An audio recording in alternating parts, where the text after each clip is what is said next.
I stand before you not as an expert, but as a concerned citizen. As an actor, I pretend for a living. I play fictitious characters, often solving fictitious problems.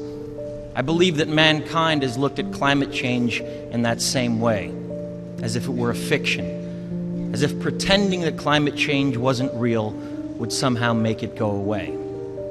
But I think we all know better than that now.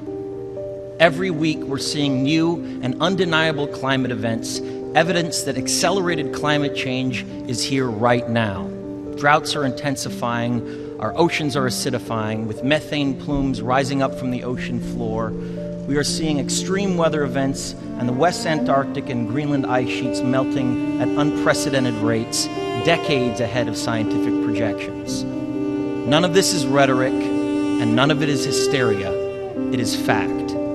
The scientific community knows it, industry knows it, governments know it, even the United States military knows it. The Chief of the U.S. Navy's Pacific Command, Admiral Samuel Locklear, recently said that climate change is our single greatest security threat. My friends, this body, perhaps more than any other gathering in human history, now faces this difficult but achievable task. You can make history, or you will be vilified by it. You know that climate change is happening faster than even the most pessimistic of scientists warned us decades ago. It has become a runaway freight train, bringing with it an impending disaster for all living things. Now think about the shame that each of us will carry when our children and grandchildren look back and realize that we had the means of stopping this devastation, but simply lacked the political will to do so. Yes, we have achieved the Paris Agreement. More countries have come together here to sign this agreement today than for any other cause in the history of humankind, and that is reason for hope. But unfortunately, the evidence shows us that it will not be enough. Our planet cannot be saved unless we leave fossil fuels in the ground where they belong. To be clear, this is not about just telling people to change their light bulbs or to buy a hybrid car. This disaster has grown beyond the choices that individuals make.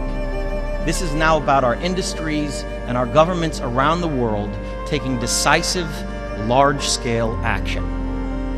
Now must be our moment for action. We need to put a price tag on carbon emissions and eliminate government subsidies for oil, coal, and gas companies. We need to end the free ride that industrial polluters have been given in the name of a free market economy. They do not deserve our tax dollars. They deserve our scrutiny, for the economy itself will die if our ecosystems collapse.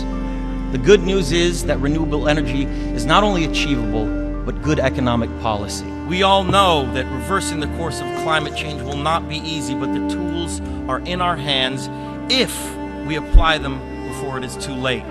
Renewable energy, fossil fuels, and putting a price on carbon pollution are beginning to turn the tide. This transition is not only the right thing for our world, but it also makes clear economic sense and is possible within our lifetime. This is the most urgent of times and the most urgent of messages. Honored delegates, leaders of the world, I pretend for a living, but you do not. The people made their voices heard on Sunday around the world, and the momentum will not stop. But now it is your turn. The time to answer humankind's greatest challenge is now. We beg of you to face it with courage and honesty. Thank you.